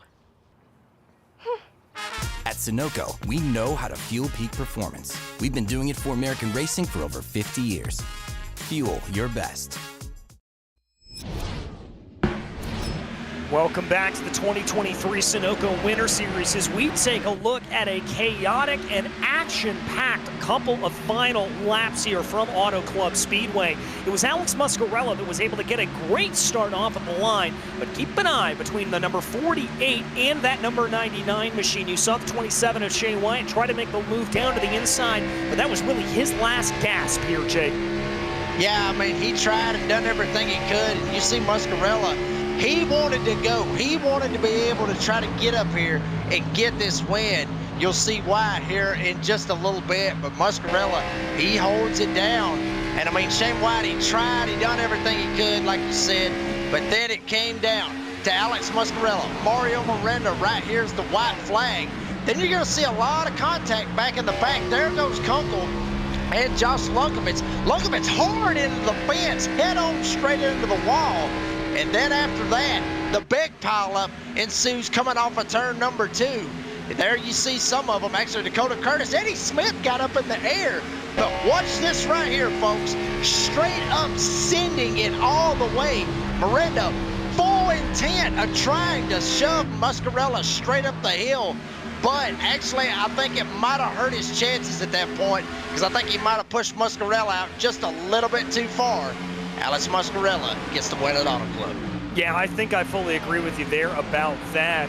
Plenty of bumping and banging there coming back to the line. But let's go ahead and run you through the final finishing order here from Auto Club Speedway, as it was Muscarella able to take victory over Miranda. Shane Wyatt will hold on to third place, and based off of my very, very rough math, and emphasis on the rough, I believe that means Shane Wyatt will take over the control of the championship after this race. Justin Erb was in P4, followed by Jonathan Cofield. Then it was Ross Harlow, Isaac Mock, Kip Easley, followed by Dustin Reeves and Austin Shoemaker to round out your top 10. Our current point leader coming into tonight, Robert Hadrada, all the hell that he went through, still able to muster up an 11th place finish. Charles Stevens will get 12th. Chris Shoemaker will get 13th. Richard Swavely, talked to him a while ago, started 4th. He ends up finishing in the 14th spot. Casey Knight started 25th. He finishes 15th. James Kunkel finishes 16th. Dakota Curtis got involved in that last lap wreck. He will finish 17th. Eddie Smith, you saw him up in the air, started second. Unfortunate for him, he will finish 18th. Josh Lunkovich will finish in the 19th spot. And Jesse Whittington, the man that started on the pole, ends up finishing in 20th. And Whittington a DNF from tonight, as was Winter, Stempy, and Progar, Huffman, Feltz, and Stubblefield. All drivers finishing off of pace and out of the race here at this point. But that is going to bring us right on over to our first interview of the night, and that is with your champion of Auto Club, Alex Muscarella. Alex, talk me through those last 2 laps. Well, I mean, you know, I said what I was going to do earlier, and that's kind of what I did. I was just carrying as much throttle as I could in, and just the track ripped up a ton. Clean air was really good, so I just did what I could and broke the draft the best I could. And, I knew as soon as it was a green-white checkered, I had it. Well, you certainly had a couple of scary moments there, a couple of little how you doings there from Mario Miranda. I mean, was the car a little bit loosey-goosey underneath you there, or were you able to hold it down and keep on the straight and narrow? The shot in the 3 got me loose, but I just matched the throttle as soon as he got in me, and I was like, well, if I'm going, you're going with me. And, it just gripped up and, quick hands and just got it. So just, yeah, it feels good. It certainly does feel good. Now, we've got a little bit of a break, obviously, for the holidays coming on, but we end out our little tour of the Gen 6s at Talladega on January 10th. I know Talladega tends to be a little bit of a crapshoot, but how you feel about it? I mean, it's plate race, right? I generally do pretty well in most plate races. So, especially in these cars. So, I hope I can go back to back. Probably won't happen because, it's the plate track and it's a crapshoot. But, I'm just happy I got one because it's been a long time coming again because I haven't won since last Winter Series. Well, it's great to be able to call it here for you, Alex. Congratulations. And from all of us here at Podium, have a very happy holidays, my friend. Thank you, guys. All right. That was Alex Muscarella, your champion and victor here tonight from Auto Club Speedway. And now, I believe, Jacob, you've been able to catch up with P2, Mario Miranda. Yeah, Mario Miranda right here in the booth. And Mario, we saw I guess you could say the frustration that, I mean, you wanted this win bad. I mean, obviously we see it right now. But Mario, I mean, you gave it all. You literally gave it all going into 3. You literally, I mean, we saw it. You had full intent of trying to get into Muscarella and send him up the track. Oh yeah, no, full intent. If it happened, I wouldn't apologize. But yeah, it shows how desperate I was. I didn't want to finish second again. I've been the bridesmaid too many times this Winter Series. It's it gets frustrating after a while because I feel like a lot of times, the majority of these races, I have the car to win. Coming up second just feels like a understatement of what we had, during the whole race. But yeah, I was driving the wheel out of that thing. This win would have meant more than the others, just in regards of what the points are looking like right now and potentially what the points are going to look like in the future. Yeah, and you mentioned the points. I mean, obviously, you're literally the only one up there that really hasn't got the win. Obviously, you mentioned that. But the momentum and the good finishes, I mean, it's still got to make you, keep your head up, especially for the 7 weeks that you've literally busted your tail out here and been able to perform. Yeah, it definitely feels good. Like, you can't be mad about second. You still have some frustration, but I can't be mad compared to, not a lot of guys can finish second this consistently. So it feels good. I still have high motivations for next week and the weeks to come. So I'm not slowing down anytime yet. All right, and we're obviously off the next 2 weeks. Got a visit from Santa Claus coming up in the next week, and then obviously a visit with Jack Daniels coming up for New Year's Eve and New Year's Day and all that good stuff. But after that, we're going to Talladega. Obviously, it's basically like putting a bet on a roulette wheel and spinning the wheel. But what do you feel like your chances are going to Talladega? I feel pretty good at Talladega. That track has always been good to me. I always seem to avoid the wrecks. My motto there is if you're in front of the wrecks, you're not in it. So I always try to be within the top 5 majority of the race. Not racing aggressive, just, put myself in the right position to, if anything bad were to happen or anything good were to happen, it affects me in a good way. So I feel really good about Dega. I'm not too nervous about it. I just gotta pray that, Shane and the other guys in the top 3 in points have a bad day at Dega compared to what I have. Mario Miranda getting second tonight. Mario, before we let you go ahead and thank your sponsors, anybody that's been there and supported you through all of this. Yeah, I just want to thank Trizza Tech, Team Watson Racing Setups. Those guys are amazing. Also, you guys at Podium every week. Y'all put on amazing broadcasts. And then shout out to girlfriend Kayla. Haven't shouted her out at all, so I've been meaning to. So shout out to her. I know it is about time. And shout out to her family. Those they watch my races every time. So yeah. Awesome to hear. Mario Miranda getting second here tonight. We'll see you in 2 weeks. And DJ, have you caught up with our 3rd place finisher? I have indeed, Shane Wyatt. Shane, you were able to control the majority of the race there. Was it just a matter of the tires coming back to bite you, or did you have a little bit more in the tank? Yeah, I think it was the tires. That's what I said at the end of the race when I was talking to Mario. I said I wish I'd have came down with them, but when you're the leader, you never know. Everybody's going to kind of do the opposite of what you do. If I pit there, most everyone probably stays out, vice versa. So, I'm not going to beat myself up over it. We still came home with a podium, and after the win last week, and I think we were only at 4 points behind Robert. So this should put us in the points lead, and we should have a pretty comfortable lead. So overall, it was a good points night. Obviously, we're going 2 weeks off here, so hopefully it doesn't kill our momentum, and hopefully we can we'll let it rip when we get back. Well, we wish you all the luck in the world for that, but I do want to ask you very quickly about the big move you sent down into turn one. That got us absolutely yelling up in the booth. Talk me through your mentality going on that. Yeah, I mean, we had, I think it was, one to go, two to go at that time. And I knew that I wouldn't have many other chances to do that because Alex is a great driver and so is Mario. I knew he was coming.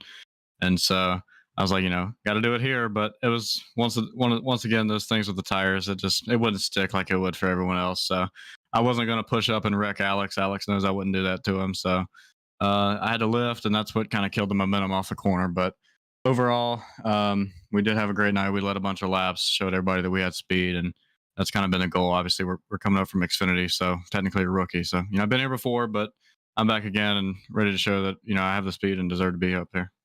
Well, I'd certainly say you deserve to be here. And we're going to see another showing like this at Talladega in 3 weeks' time after the holidays? I hope so, man. Talladega and all those super speedways are a little bit all over the place sometimes, but we had a good run last week, and we won at both variants of Daytona. So I think we can do well. It's a matter of just staying clean and getting this number 27 Simrat Market Chevrolet Camaro up front. And guess we'll see how it pans out. We'll see indeed, my friend Shane. Congratulations on a great run here tonight, and we'll talk to you in a couple weeks' time, hopefully. Thank you, guys. You have a good holiday. Right back at you. Shane Wyatt there, your third place finisher. And want to again point out that in just 3 weeks' time, we head to Talladega, January 10th. The Gen 6 car, the goodbye to the Gen 6 car before we finally move on into the next Gen car. And this one's going to be fun, Jacob. Restrictor play racing here at Talladega in the Gen 6 always a good time. Yeah, it's always a good time. Honestly, anything that you run at Talladega, I mean, it's like I've said before, it's my backyard. It's a track that I absolutely love with a passion. I've went down there for countless years and all that good stuff. But I'm gonna tell you right now, these Gen 6 cars, perfect place to send them off. Yeah, it's going to be absolutely incredible. And when we think back about tonight, I mean, a great way to send off Auto Club Speedway as well. Great 2, 3, even 4 wide racing across this, and a great victory here from Alex Muscarella. Really, really bringing himself forward, and may even put himself into a little bit of contention for the championship with just as a rough run as we had for so many hopefuls here today. Yeah, and I mean, you mentioned, the rough hopefuls. I mean, you think of Robert Hanrat, I mean, all the stuff that he went through, able to get back to 11th, but still a great run for him. But you've talked about Alex Muscarella being able to send it, as he calls it, and then Mario Miranda missing last week, trying to get back as much points as he can to try to get back to that points lead. Only time will tell here in 2 weeks. He's very confident with Talladega. Obviously, Alex is, and I'm sure Shane is. Every single one of them, they've been there. They know the chaos. They know what Talladega produces. DJ, that's why we love it. That's exactly why we love it, and that's why we can't wait to go there on January 10th. But as for tonight, a big thank you to Dakota Curtis and all of the admins for the Sunoco Winter Series. And also thanks to the team tonight, Jake, Ryan, and Dougie. None of this would be possible without the work behind the scenes at Podium Esports as well, namely Ryan Bauer. So thank you so much for watching tonight's broadcast of the 2023 Sunoco Winter Series. My name is DJ Clark, and I'll see you on the track.